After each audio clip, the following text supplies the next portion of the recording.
Hey, what's up guys? We're back for another GTA 6 leak. Don't just sit idly and surely watch this because this game will absolutely wreck the hell out of the gaming world. The in-game feature where clothes are falling? GTA 6 will be the end of GTA series, a part 2 conversation, facts and more. Come with us as we disseminate everything. But before we get started, don't forget to smash the like and subscribe button for more awesome content. Realistic garment physics will be added, which will greatly increase realism.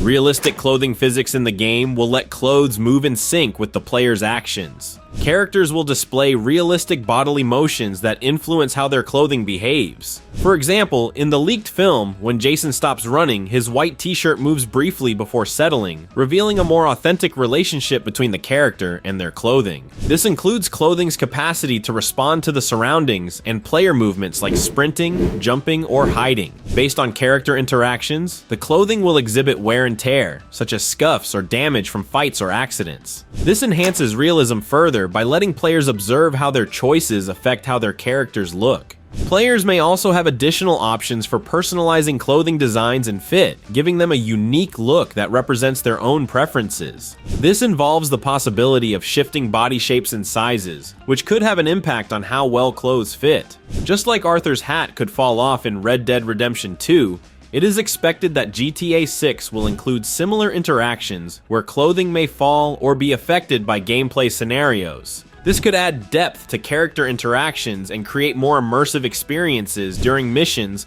or in open-world exploration. Imagine playing Lucia and this will happen. It's a good thing, right? Anyway, let's get back to the topic. If any of you guys watched our video about GTA 6 will be the last GTA game in the series, here's the second part of it where we will cover up more facts about it and why it will happen.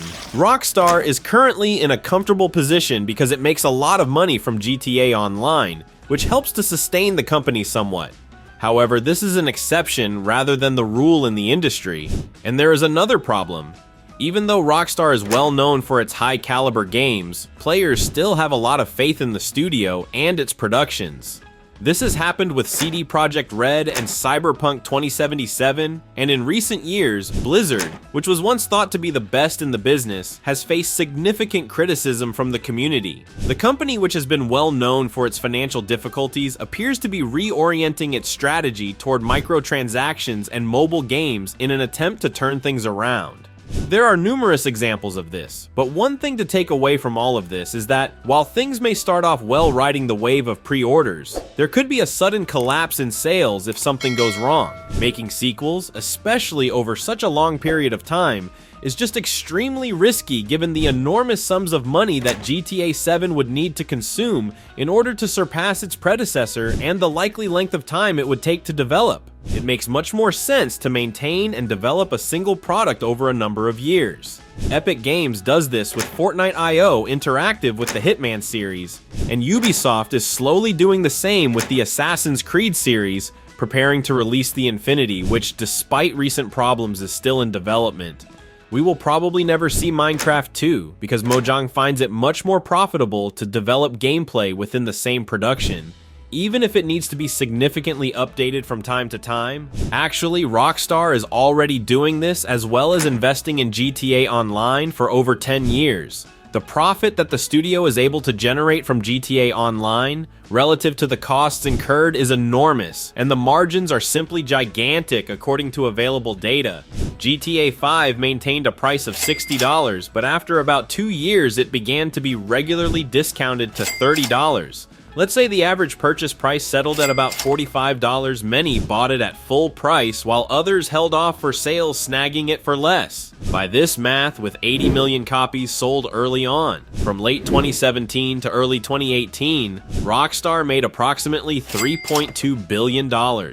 The game's base price was lowered to $30, frequently dropping to $15 during sales. Assuming an average sale price of $22.50 for the 110 million copies that followed, that's an additional $2 billion in revenue. GTA 5 made between $5.2 and $5.5 billion from sales of the game, which is a significant portion of its total earnings. The remaining $3 to $4 billion came from repeat customers who purchased the game online. Spending on GTA Online is expected to continue rising, meaning that Rockstar and Take-Two will profit even more per user from in-game purchases. This success is partly attributable to the low costs of producing new online content, maintaining the game's infrastructure, and updating its marketing, which makes the company's focus on online business models quite evident.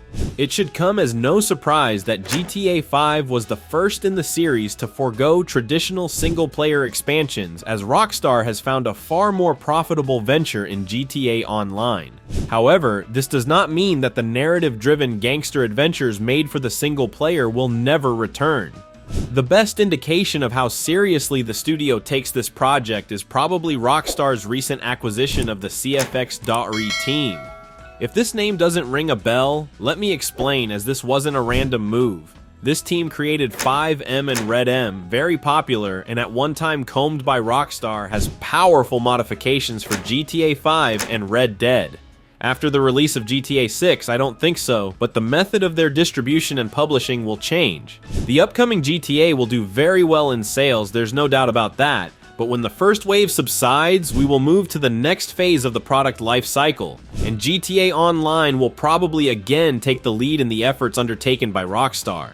Although this acquisition was made relatively recently, in August 2023, Rockstar will undoubtedly keep updating, improving, and growing Grand Theft Auto Online. This is the path that the owners of Rockstar Take-Two and the creators of Fortnite have long taken in the case of their second most powerful brand, the NBA 2K series, where the online mode has long been the main source of income. This brings us to perhaps the most intriguing question of all: how would such a GTA be further developed? Just because GTA 7 might never exist, and the series in the traditional sense ends, doesn't mean that Rockstar will give up on the property. In my opinion, GTA Online, or whatever name it may eventually go by, is the centerpiece of the entire Rockstar system. It's the setting in which almost everything occurs, and updates will give players gameplay for years to come. This is a model that works already, but not fully. Along the way, game models will likely be updated and improved. The graphics quality will likely change. New zones, new modes, new stories, weapons, and vehicles will be added, all with the understanding that despite the expansions, the base will occasionally remain the same. This model has been successful in other games like Star Wars, The Old Republic, and recently also in World of Warcraft, which introduced the possibility to play with bots mimicking other players in such a scenario. However, we assume that even playing solo without interacting with other people to experience new stories. Rockstar may start releasing paid expansions, something that is actually missing today and would wonderfully connect two extreme groups, those who prefer to play solo and those who prefer to play with others. I must always be online. The main issue with games that require us to always be online is that we can't play at all when we lose our connection. However, in reality, we have been rapidly moving towards a future in which the idea of being offline simply disappears. Our economies and societies are gradually but steadily transitioning to being always online and connected, but let's get back to what's really important: the main product. In online mode, we would still be able to earn a fortune from microtransactions. Let's stop here. I believe we were able to cover the majority of the interesting things that came up, but if there is anything noteworthy that we can add to the next video, please let me know in the comments section below. Alright guys, thank you guys for watching. If you did enjoy, hit the like button and the subscribe button. Leave a comment down below of what you guys thought of this video. And yeah, we will see you guys in the next video. Peace out!